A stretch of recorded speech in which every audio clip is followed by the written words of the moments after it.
بسم اللہ الرحمن الرحیم۔ گمنام ہیروز کے معزز ناظرین، السلام علیکم۔ آئیے چلتے ہیں کہانی کی طرف۔ کمانڈر نے کہا، یو شٹ اپ، میں ابھی حقیقت معلوم کرتا ہوں۔ پورس فوراً ہی جیری کے چور خیالات والے خانے پر چھا گیا۔ کمانڈر وہاں پہنچ کر خیالات پڑھ رہا تھا۔ اسے یہی معلوم ہو رہا تھا کہ اس اجنبی نے ابھی اسے امریکی حکومت کا وفادار بن کر رہنے کا حکم دیا تھا۔ کمانڈر نے اجنبی سے کہا، تمہارے جیسے 10 امریکی ٹیلی پیتھی جاننے والوں کا بھید کھل چکا ہے۔ تم لوگوں کو زندہ زمین میں دفن کیا گیا ہے۔ تم سب اپنی قبروں سے نکل کر ہمارے اندر سرنگ بنانا چاہتے ہو۔ ہم نے تمہاری یہ پہلی کوشش ناکام بنا دی ہے۔ اپنی بہتری چاہتے ہو تو ہم سے دور رہو، ورنہ ہم تمہاری قبروں میں سرنگ بنا کر پہنچ جائیں گے۔ کمانڈر نے اپنے 2 ماتحتوں کو بلا کر کہا، ایک امریکی ٹیلی پیتھی جاننے والا ہیری اور جیری کو اپنا معمول بنانا چاہتا ہے۔ تم مسلسل ان دونوں کے اندر رہو، ہم ان کا برین واش کر کے انہیں ٹیلی پیتھی کے علم سے خالی کر دیں گے، پھر یہ دونوں امریکیوں کے لیے کوئی اہمیت نہیں رکھیں گے۔ اجنبی نے کچھ نہیں کہا۔ وہ امریکی ٹیلی پیتھی جاننے والا نمبر 3 تھا، ناکام ہو کر چلا گیا۔ اب ہیری اور جیری کے خیالات سے کمانڈر کو معلوم ہونے والا تھا کہ ان کا اعلیٰ عہدیدار ڈی جی نمبر 3 کا اعلی کار بن گیا تھا۔ شاید اس کا بھی برین واش ہونے والا تھا۔ پورس دماغی طور پر حاضر ہو گیا۔ ایسے وقت سونیا نے اس کے پاس آ کر کہا، شیوانی اب نارمل ہو رہی ہے۔ اس کی یہ حالت کب سے ہے؟ یہ چند دنوں سے کہہ رہی ہے کہ ڈرونے خواب دیکھتی رہتی ہے۔ اب تو یہ کھلی آنکھوں سے دیکھ رہی ہے اور کہہ رہی ہے یہی بوڑھا ہے، یہی اس کے خوابوں میں آتا رہتا ہے۔ اس سے کہتا رہتا ہے کہ ماں بن جا، پھر وہ آئے گا اور اسے بچے کے ساتھ لے جائے گا۔ وہ ایسے ہی بے تکی خواب دیکھنے لگی ہے۔ میری باتوں پر غور کرو، وہ خواب نہیں دیکھ رہی ہے، کھلی آنکھوں سے اسے دیکھ رہی ہے۔ اس کے خیالات سے پتہ چل رہا ہے اس بوڑھے کا چہرہ جھریوں سے بھرا ہوا ہے۔ یوں لگتا ہے جیسے پتھر کے ٹکڑوں کو جوڑ جوڑ کر اس کا چہرہ بنایا گیا ہو۔ میں اس کے اندر رہ کر اس خیالی تصویر کو دیکھ رہی تھی، تب اچانک کسی بوڑھے کا کہکہا اس کے اندر سنائی دیا۔ مما آپ یہ کہنا چاہتی ہیں کہ یہ خواب و خیال نہیں ہے، کوئی اس کے اندر موجود ہے؟ آپ نے اس کے اندر کہکہا سنا ہے؟ میں یہی کہہ رہی ہوں۔ پہلے یقین نہیں آیا کہ واقعی میں نے شیوانی کے اندر وہ کہکہا سنا ہے۔ میں انتظار کرتی رہی، پھر مجھے ایک بوڑھے کی بھرائی ہوئی آواز سنائی دی، میں آ رہا ہوں، جان دے، جان سے پیارا بچہ دے۔ پورس فوراً ہی شیوانی کے اندر پہنچا۔ وہ بڑے کرب میں مبتلا تھی۔ سونیا نے پورس سے کہا، زچگی ہونے والی ہے، تمہیں ایسے وقت یہاں نہیں رہنا چاہیے، یہاں سے چلو۔ مما آپ کیا کہہ رہی ہیں؟ شیوانی کو اس حالت میں تنہا چھوڑ دوں؟ یہ تنہا نہیں ہے، میں نے ثانی اور فہمی کو اس کے اندر پہنچا دیا ہے، وہ دونوں اسے سنبھال رہی ہیں۔ ہمارے ادارے کی دوسری خیال خوانی کرنے والی خواتین بھی آ رہی ہیں۔ اب یہاں سے چلو، زچگی کے بعد چلے آنا۔ وہ شیوانی کے دماغ سے نکل آیا۔ سونیا واپس شیوانی کے پاس چلی گئی۔ وہ یہ معلوم کر کے پریشان ہو گیا تھا کہ شیوانی کے اندر کوئی خبیث بوڑھا گھس آیا ہے۔ وہ کون ہے؟ اچانک کہاں سے آ گیا ہے؟ کبھی کسی بوڑھے سے کوئی دشمنی نہیں ہوئی تھی، پھر ایسا بوڑھا جو ٹیلی پیتھی جانتا ہے۔ ایسا کوئی ٹیلی پیتھی جاننے والا ہماری معلومات کے احاطے میں نہیں تھا۔ ایسے وقت پورس نے پرائی سوچ کی لہروں کو محسوس کیا، پھر پوچھا، کون ہے؟ بارن ٹور نے ہنستے ہوئے کہا، ہم نے سوچ رکھا تھا کہ شیوانی کی زچگی کے وقت حملہ کر کے آندرے اور سائمن کی موت کا بدلہ لیں گے، لیکن یہاں تو تماشا ہی کچھ اور ہے۔ وہ بوڑھا کون ہے؟ پورس نے کہا، بکواس مت کرو، تم لوگ ایک بوڑھے کی آواز اور لہجے میں بول کر شیوانی کو تو دہشت زدہ کر رہے ہو۔ ذرا عقل سے سوچو، ہم تو انتقام لینا ہی چاہتے ہیں، صاف طور سے کہہ رہے ہیں شیوانی کو زندہ نہیں چھوڑیں گے، پھر ہم ایک بوڑھے کی طرح ایسی حرکتیں کیوں کریں گے؟ ہمیں صرف اتنا بتا دو، کیا کسی بوڑھے ٹیلی پیتھی جانے والے سے تمہاری دشمنی ہے؟ پورس نے کہا، ہمارے خاندان میں کوئی کسی سے دشمنی نہیں کرتا ہے، لوگ حسد جلن کے باعث برتری حاصل کرنے کے لیے ہمارے دشمن بنتے رہتے ہیں۔ میں کسی دشمن بوڑھے کو نہیں جانتا ہوں، پتہ نہیں ہے کہاں سے آ گیا ہے۔ میری ماما ضرور اس کے بارے میں کچھ نہ کچھ معلوم کریں گی، لیکن ہم سب شیوانی کے لیے پریشان ہیں۔ میں تمہیں سمجھاتا ہوں، دشمنی سے باز آ جاؤ۔ ہم باز آ چکے ہیں، ہم تو تماشا دیکھ رہے ہیں۔ وہ بوڑھا شیوانی کو نہیں چھوڑے گا، وہ بڑھاپے میں بھی زبردست ہے، سانس روک کر ہماری سوچ کی لہروں کو بھگا دیتا ہے۔ تم اسے کیسے بھگاؤ گے؟ پورس تڑپ کر خیال خوانی کی پرواز کرتا ہوا شیوانی کے اندر پہنچ گیا۔ وہ ماں بن چکی تھی، اس نے ایک بیٹے کو جنم دیا تھا۔ زچگی کے بعد آرام آنا چاہیے، مگر وہ چیخیں مار رہی تھی۔ اس کے خیالات بتا رہے تھے کہ وہ بوڑھا اپنے پتھریلے چہرے سے ایک ایک پتھر نوچ کر نکال رہا ہے اور شیوانی کو مار رہا ہے۔ ان پتھروں سے اس کے دماغ کو چوٹیں لگ رہی ہیں، لیکن پورس، سونیا، ثانی اور فہمی سب ہی سمجھ رہے تھے کہ وہ بوڑھا خیال خوانی کے ذریعے اس کے دماغ پر ضربیں لگا رہا ہے۔ ایسے وقت سب نے مل کر شیوانی کے دماغ پر قبضہ جمایا تاکہ بوڑھے کی ٹیلی پیتھی بھی اثر ہو جائے، لیکن اس نے پہلے سے شیوانی کے دماغ کو شکنجے میں کس لیا تھا۔ پتہ نہیں اس کے ساتھ بھی کتنے ٹیلی پیتھی جاننے والوں کی قوت تھی۔ میں بھی وہاں پہنچ گیا تھا۔ میں اس میدان کا پرانا کھلاڑی ہوں، 100 طرح کے ہتھ کنڈے جانتا ہوں۔ میں طرح طرح سے کوششیں کرنے لگا، حیران ہونے لگا، میرا کوئی حربہ کام نہیں آ رہا تھا۔ شیوانی بری طرح عذاب میں مبتلا تھی، اب تب میں جیسے ہمت ہار کر دم توڑنے والی تھی۔ ایسے وقت مکار زمانہ سونیا نے مکاری دکھائی، چیخ کر بولی، بچہ کہاں ہے؟ بوڑھے بدماش، ہمارا بچہ کہاں ہے؟ بوڑھے نے شیوانی کو چھوڑ کر ایک وارڈ بوائے کے اندر آ کر شیوانی کے پاس رکھے ہوئے پالنے کو دیکھا، وہ خالی تھا۔ وہ چیخ کر بولا، بچہ کہاں ہے؟ تم لوگ مجھے دھوکہ دے رہے ہو، میں کہتا ہوں بچے کو واپس لاؤ، نہیں تو میں اس کی ماں کو مار ڈالوں گا۔ سونیا نے پوچھا، کیا تمہیں بچہ مل جائے گا تو تم شیوانی کو چھوڑ دو گے؟ بکواس مت کرو مکار عورت، میں نے تجھے پہچان لیا ہے، تو سونیا ہے، میری طاقت کے سامنے تیری مکاری نہیں چلے گی۔ میں جب چال چلتی ہوں تو گولی کی طرح چلتی ہوں۔ بوڑھے کھسٹ، تو ٹیلی پیتھی جانتا ہے اور غضب کی ٹیلی پیتھی جانتا ہے، لیکن یہ نہیں جانتا کہ اس کے لیے ذہانت اور حاضر دماغی کی ضرورت ہوتی ہے۔ میں نے بچے کو غائب کر کے تجھے تھوڑی دیر کے لیے الجھا دیا، تو بچے کو پالنے میں دیکھنے کے لیے شیوانی کے دماغ سے نکلا۔ ادھر میں نے اپنے درجنوں ٹیلی پیتھی جاننے والوں کے ذریعے شیوانی کے دماغ کو اپنے شکنجے میں کس لیا۔ اب اس کے دماغ میں آ کر اپنی طاقت دکھا چلا۔ وہ خیال خوانی کی پرواز کر کے اس کے دماغ میں جانے کی کوشش کرنے لگا۔ ہر کوشش کے ساتھ یوں لگ رہا تھا جیسے فولادی قلعے سے ٹکرا کر واپس آ رہا ہے۔ وہ وارڈ بوائے کے ذریعے اپنی بوڑھی اور برائی ہوئی آواز میں بولا، تو غضب کی عورت ہے، فرات کے پاس کیا رکھا ہے؟ میرے پاس آ جا، میں تجھے تمام بر اعظموں کی ملکہ بنا کر رکھوں گا اور تجھے یہ تماشا دکھاؤں گا کہ میں ہاری ہوئی بازیاں کیسے جیت لیتا ہوں۔ میں شیوانی اور اس کے بچے کو زندہ نہیں چھوڑوں گا۔ سانی نے چونک کر کہا، ماما شیوانی کو دیکھیں، اس نے دم توڑ دیا ہے۔ اور اس کے ذہن کو ایک جھٹکا سا لگا، وہ اس کے اندر تھا، دماغ کے بجھتے ہی باہر نکل آیا تھا۔ میرا سر جھک گیا۔ میں اور سونیا بڑے کارنامے انجام دیتے ہیں، ہم اپنے اپنے کپڑے بدل لیتے ہیں، جوتے بدل دیتے ہیں، مگر افسوس تقدیر کا لکھا نہیں بدل سکتے۔ ہم کامیاب بھی ہوئے تھے مگر ناکام بھی ہوئے تھے۔ ایسا ہوتا ہے، ہار کے پیچھے جیت ہوتی ہے اور جیت کے پیچھے ہار ہو جاتی ہے۔ ہماری جیت اس طرح ہوئی کہ ہم نے اس خطرناک اجنبی بوڑھے کو شیوانی کے دماغ سے نکال لیا تھا، مگر ہم شیوانی کی زندگی ہار گئے تھے۔ اگرچہ بوڑھے کے آخری فیصلہ کن حملے سے اسے موت نہیں آئی تھی، وہ ایک تو درد ذہن میں مبتلا رہی تھی۔ یہ ایسا درد ہوتا ہے کہ ماں بننے والیوں کو موت کے منہ میں پہنچا دیتا ہے۔ ایسے وقت اس سنگ دل بوڑھے نے اسے اور زیادہ عذاب میں مبتلا کر دیا تھا۔ جب اسے بوڑھے سے نجات ملی تو اس نے سکون کا سانس لیا تھا۔ وہ سکون کے چند سانس تھے، اس کے بعد وہ ہمیشہ کے لیے پرسکون ہو گئی تھی۔ وہ بوڑھا اپنی ناکامی پر جھنجھلا گیا تھا۔ پتہ نہیں وہ کون تھا، ہم اسے نہیں جانتے تھے، مگر وہ ہمیں اچھی طرح جانتا تھا۔ اس نے سونیا کو اس کی آواز سے پہچان لیا تھا، اس کی مکاری اور حاضر دماغی کی داد دی تھی اور اسے چیلنج کیا تھا کہ شیوانی اور بچے کو زندہ نہیں چھوڑے گا۔ ایسے وقت اس سے بھی پتہ چلا کہ شیوانی مر چکی ہے۔ پورس ہسپتال کے ویٹنگ روم میں صدمے سے چور سر جھکائے بیٹھا ہوا تھا۔ ان لمحات میں وہ ساری دنیا کو بھول گیا تھا، صرف شیوانی کی محبتیں ٹوٹ کر یاد آ رہی تھیں۔ وہ اپنے نوزائیدہ بچے کو بھی بھول گیا تھا۔ ویسے وہ جانتا تھا کہ ہم سب وہاں موجود ہیں اور بچے کو اس بوڑھے کے شر سے محفوظ رکھیں گے۔ وہ بوڑھا وارڈ بوائے کی زبان سے بول رہا تھا، سونیا تم نے میرے انتقامی جذبے کو پورا نہیں ہونے دیا۔ میں شیوانی کو خود ہلاک کرنا چاہتا تھا، لیکن تم نے مجھے ایسا کرنے نہیں دیا۔ کیا تم سمجھتی ہو کہ اس بچے کو مجھ سے بچا لو گی؟ ہرگز نہیں۔ وہ بھی اسپتال میں کہیں ہے، میرے غلام اسے تلاش کر رہے ہیں، میں ابھی اسے ڈھونڈ نکالوں گا۔ اس کے بعد اس کی آواز نے سنائی نہیں دی۔ وہ اسپتال میں بچے کو ڈھونڈنے چلا گیا تھا۔ وہاں میٹرنٹی وارڈ میں ایک زچہ نے جڑواں بچوں کو جنم دیا تھا۔ سونیا نے بہت پہلے ہی یہ معلوم کر لیا تھا کہ اس وقت وہاں کتنی عورتیں مائیں بننے والی ہیں۔ جب اس نے دیکھا کہ بوڑھے کو شیوانی کی دماغ سے نکالنا مشکل ہو رہا ہے، تب اس نے سوچا ثانی فہمی اور بابا صاحب کے ادارے کی کتنی ہی ٹیلی پیتھی جاننے والی خواتین اس کے اندر جدوجہد کر رہی ہیں، ایسے میں بچے کی حفاظت بھی لازمی ہے۔ وہ بوڑھا شیوانی کے بعد معصوم بچے پر ٹوٹ پڑے گا۔ اس نے ایک آیا کے دماغ پر قبضہ جما کر بچے کو وہاں سے دور ایک کمرے میں پہنچا دیا۔ اس کمرے میں جو زچہ تھی، اس نے 2 بچوں کو جنم دیا تھا، ان میں سے ایک بچہ زندہ نہ رہ سکا۔ پالنے میں اس مرنے والے بچے کی جگہ خالی تھی۔ آیا نے شیوانی کے بچے کو وہاں رکھ دیا۔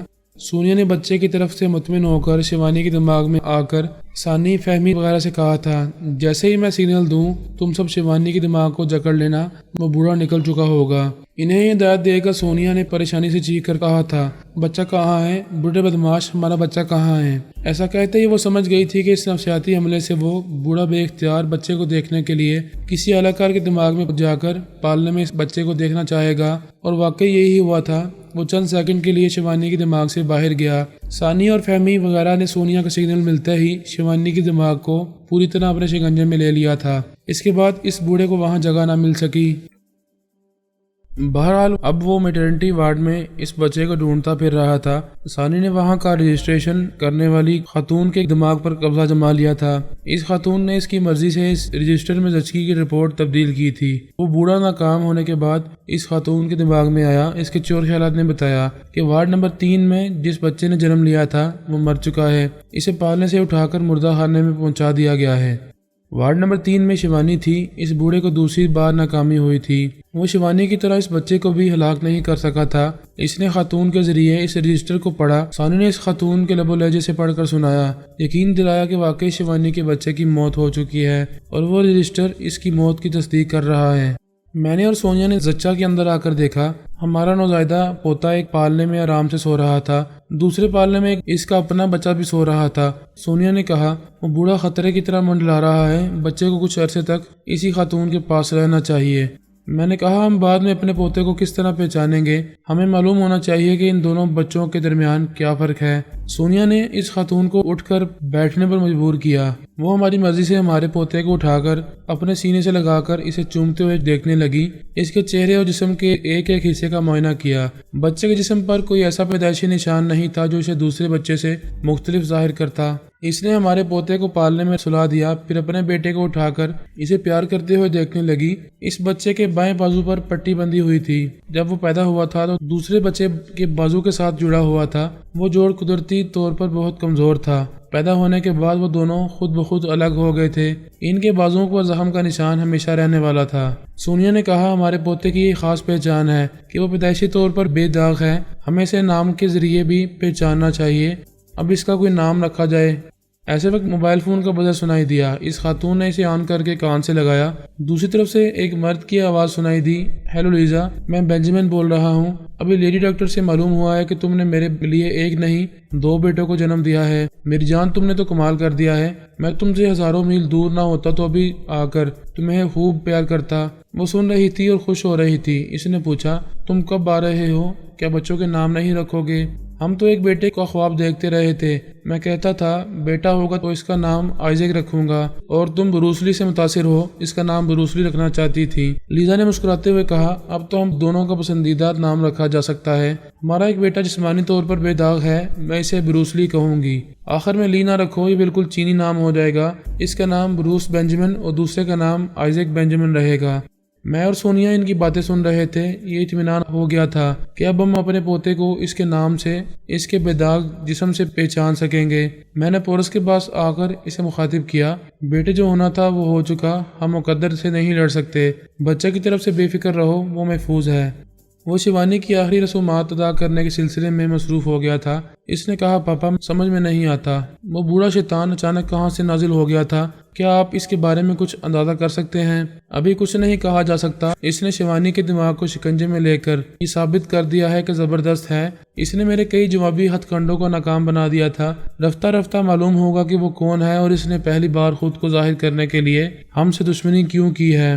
سونیا نے کہا، صاف ظاہر ہے کہ وہ خود کو ہم سے زیادہ شائز اور سمجھتا ہے۔ اس نے ہم سے ٹکرا کر دوسرے ٹیلی پیتھی جاننے والوں کو یقیناً مرعوب اور متاثر کیا ہے۔ یہ ثابت کر چکا ہے کہ ہم سے برتر نہیں ہے تو کم تر بھی نہیں ہے۔